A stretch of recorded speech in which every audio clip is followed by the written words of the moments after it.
Today I'm going to make a super easy pasta sauce. And to make this, you're going to need 1 large can of crushed tomatoes, a can of tomato paste, and yes, you need the whole can. So as much as I like the tubes, just do this, trust me. A medium onion, 1 rib of celery, 1 carrot, 2 cloves of garlic, which means 4, and half of a red bell pepper. Does it have to be red? Yes, absolutely. Well, I mean, you could use green, but red is actually the healthiest. It also blends in with the tomatoes. If you use green, it's a little bit of different flavor, but it still does work. You're also gonna need some black pepper. You're also gonna need about 1.5 teaspoons, maybe that's 2 teaspoons of dried basil. You can use fresh if you like. And same amount, 1.5 teaspoons, 2 teaspoons of dried thyme. Because why? You can never have too much time. Now, if you're gonna use fresh, you do it a little bit different. You're gonna chop half of it up front and the other half goes in at the end, but we'll get to that. For now, time to get chopping. Now, I believe nearly everyone on the planet, and I'm probably exaggerating, but you never know, has their own idea of what goes in a pasta sauce. And I have heard some crazy additions. We're focusing today on keeping it fresh and keeping it simple. Something that you can cook basically like after work and be ready in like 15, 20 minutes. Basically, as long as it takes for the water to boil and the pasta to cook, that's about how long it takes to make this sauce. Now, you can let this simmer for hours and hours on end if you really want to, but it's not really necessary. That's the key here. And I like the addition of the extra vegetables, meaning the carrots and the bell pepper, because they add a bit of sweetness. And, you know, we're plant-based. We like plants and veg, so we like to add a little bit more to it, you know? The celery adds a nice, unique flavor that elevates it a little bit, just adds a little touch of complexity. Notice I'm not going super tiny. This is a rustic style sauce. The rib of celery, though, I'm gonna cut that in half, you know. Try to make it a little bit less chunk. Yeah, like Derek was saying, I've seen people put all kinds of stuff into pasta sauces, and since going to a plant-based lifestyle, I've actually had some trouble making great tomato sauces that tasted really good, because, you know, I was used to using all the oils and extra salt and all that kind of stuff, and I realized I was cheating. You know, I didn't even realize I was cheating, but I was cheating. I was taking the easy way out. Instead of actually adding flavor the right way, I was just cheating and making what I had taste better, right? So what I've learned, though, is that the tomato paste, there's a secret to it. And it is something that I actually learned a long time ago that I just kind of got away from doing. But now that I've gone plant-based, oh, does it make a big, big difference when it comes to that.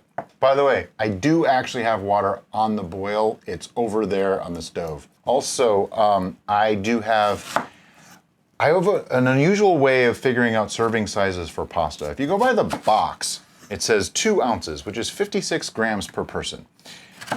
I feel that if you're having a fully pasta dish, that's really not all that much. Calorie-wise, it's 200 calories or so, so I go about 1.5 times that. So that gives you like 300 calories from the pasta. The tomato sauce itself, just get this, the whole can has like 300 calories in there. It's just really not that much. So this is a fairly low-calorie dish, but it is actually quite low-fat because I don't use any olive oil. I don't use any oil at all, as a matter of fact, in the making of this. Non più tra I farfalloni amoroso, notte giorno di torno girano, delle belle turbando al riposo.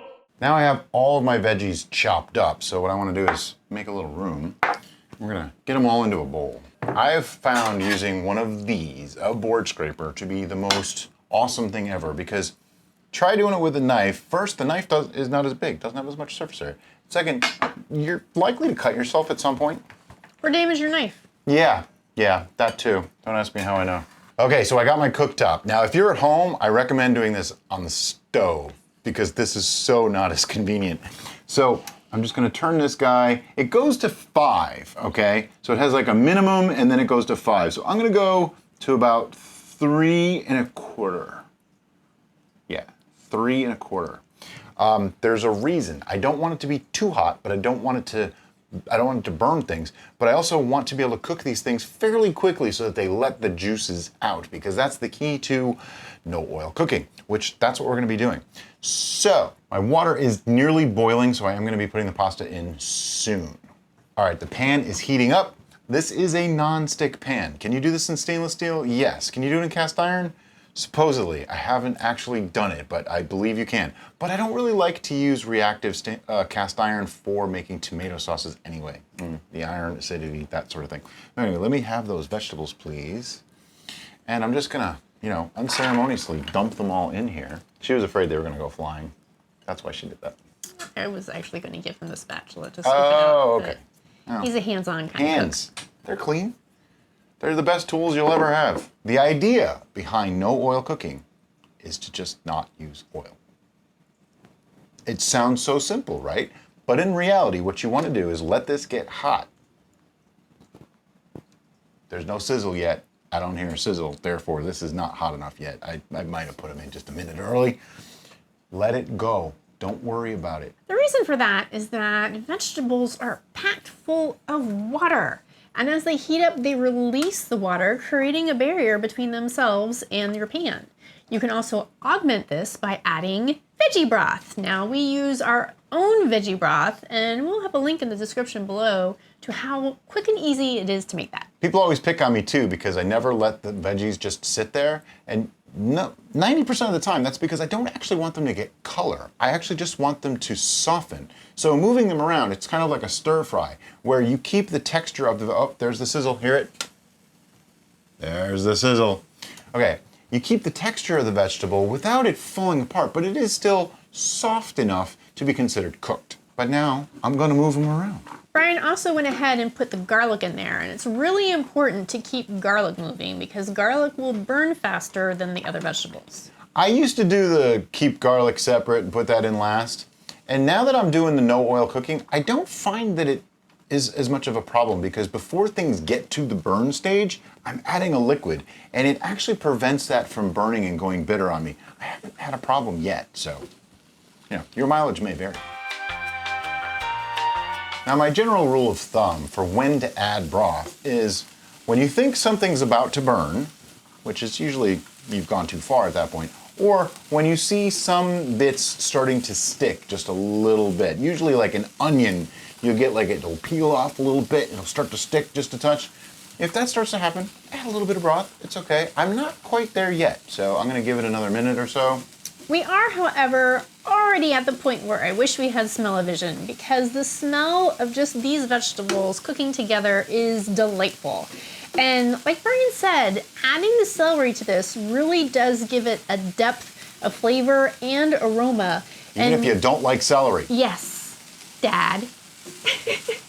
And the red bell pepper, it's funny, I never really wanted bell pepper in my sauces. I didn't think it was a proper ingredient for tomato sauce. But it really does add an extra level of flavor and sweetness.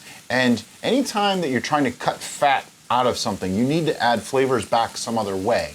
And in plant-based cooking, we're always working against something. There's always something that's missing, so we need to up the flavors whenever we can. And I find that the combination of those four vegetables really works great with tomato sauce. All right, it's about that time. Now, when I say a little bit, I mean a little bit. That much. It was like what? A teaspoon? Maybe 2 teaspoons? Yeah. I mean, it wasn't much. Not much at all. What it does is it cools the pan down instantly and helps you to deglaze it slightly so that nothing is sticking. It also, now see all that steam? It starts the steaming process for those vegetables, so they're gonna cook that much more. And also, once I add liquid, that's when I start adding the other flavorings, like black pepper. Now, how much black pepper am I gonna put in here? All of it. Lots of black pepper. Derica is a black pepper fan. So I'm gonna put in, 20, 30 grinds, something like that. That works. And I'm also going to add in our thyme and basil. Now, I actually introduced Brian to the saltless cooking method. He was not familiar with this at all, and I had been cooking for that way for about a decade before even meeting Brian. And the trick to Heresy, I say. cooking without salt is that you simply want to boost the flavors that salt enhances. We do that with our yummy vegetable broth, and also having perhaps a little bit more of the spices than you may initially think if you're going to cook with salt. Right. Again, you're just turning up the flavors. So that's essentially what salt does too, is it turns up flavors. So by adding a little extra herb in there, you can kind of turn it up a bit. Once this starts to look slightly dry, that's when the tomato paste comes in. And it's okay if this starts to stick to the pan a bit. You'll see what I mean in a minute. I want to get it all in there, and I'm just going to scoop out like big lumps of it. It's not pretty. There's no polite, respectful way to do this. I mean, you just got to get it out of the can and into the pan. That's it. Out of the can, into the pan. There's a t-shirt. Tomato paste is one of those very unusual things. It's very concentrated, and in that, it means it has all the acids and sugars of the tomato already there, but in a concentrated form. So again, we're upping the flavors by using tomato paste. I know it's not a big secret, and I know a lot of people are out there going, yeah, Bri, I know, I've been doing it for years. Okay, well, maybe, I don't know, but you know, this is how I do it. I don't even know what to say to that. So lots of people will add the tomato paste along with their other tomato products, but Brian's putting it in there first. Why are you doing that, Brian? Because I'm gonna scorch it. I'm actually planning on it cooking into the pan a little bit, which we'll show you what that looks like. I'm just trying to clear it off a little bit here. Okay, now I want to spread it around and get it to stick to the pan, essentially. I want it to kind of glaze onto the pan. All right, so what I'm doing is I'm mixing all those vegetables right into that tomato paste, and we're keeping the pan pretty warm. It's still a little bit wet in there, so it's not really sticking yet, but you'll see in just a moment it'll start to happen. There's an actual name for this. It's called rusting the paste. I don't know that everybody calls it that, but I've actually heard Italians refer to it that way. I don't know the Italian word for it, sorry. What it actually does is it deepens even further the dark, rich tomato flavors that were in there. Now, if you are going to simmer this for hours and hours or days or weeks or whatever you simmer your sauces for, you may not want to do the rust method as much or use about half the paste. But this helps a very young sauce that's only half an hour old taste like you've simmered it all day. So if you want to fool your friends and family into thinking that you spent the whole day cooking, this is the way to do it. Okay, it's just starting to stick a little bit now. So that's when just let it go. The tendency for me to want to touch this is so strong that I am actually holding my hands under the table so I won't do it. How long? Just a couple of minutes. You don't want it to burn. It looks like it might be almost there. Okay, you see how there's some like almost stuck to the pan? It's not really stuck. It's a very, very thin coating in there. That is what we mean by rusting. That is charring it just a little bit. It's caramelizing some of the sugars that makes it taste more long cooked, you might say. At this point, I'm going to add in the rest of the tomato. Now, if I was going to cook this for a long time, I would add more liquid and I'd use that to rinse out this can. But we're not cooking this for a long time, so I don't want to add more liquid because then my sauce gets kind of thin and runny and I like it thick. And at this point too, I'm going to put it down to, let's go with 0.5, which would be low, because I don't want it to burn. And I do want to just give a good rub all around this pan to deglaze all that rust and get it into the sauce itself. Sounds bad if you didn't know what he was talking about. Oh yeah, we're scraping the rust into the sauce. Out of context. I'm like, Hey, they know what I mean. They've been watching. And once you've mixed all that through, how's it smell now? It's Tigger approves. Yeah, that would be Tigger, who hears us talking and can't figure out what's going on. Non più tra I farfalloni amoroso, notte giorno di torno girano. While Derica put Tigger away, I took that opportunity to drop the pasta into the water and we let it go for about 9 minutes. I like things to be just slightly al dente, not totally. Derica does not like al dente pasta so much, so I find that happy medium between soft and al dente. And I'm just letting this cook a little bit more. I did actually turn it down to minimum, which is just about off, basically.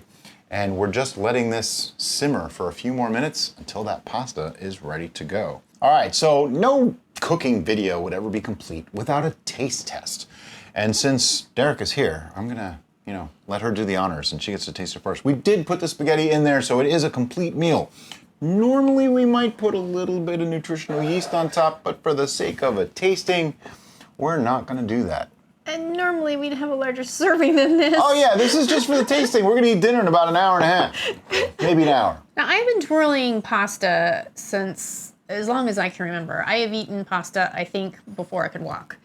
And that was a terrible twirl, but Get some sauce on there, will you? now I've got a nice confined bundle here.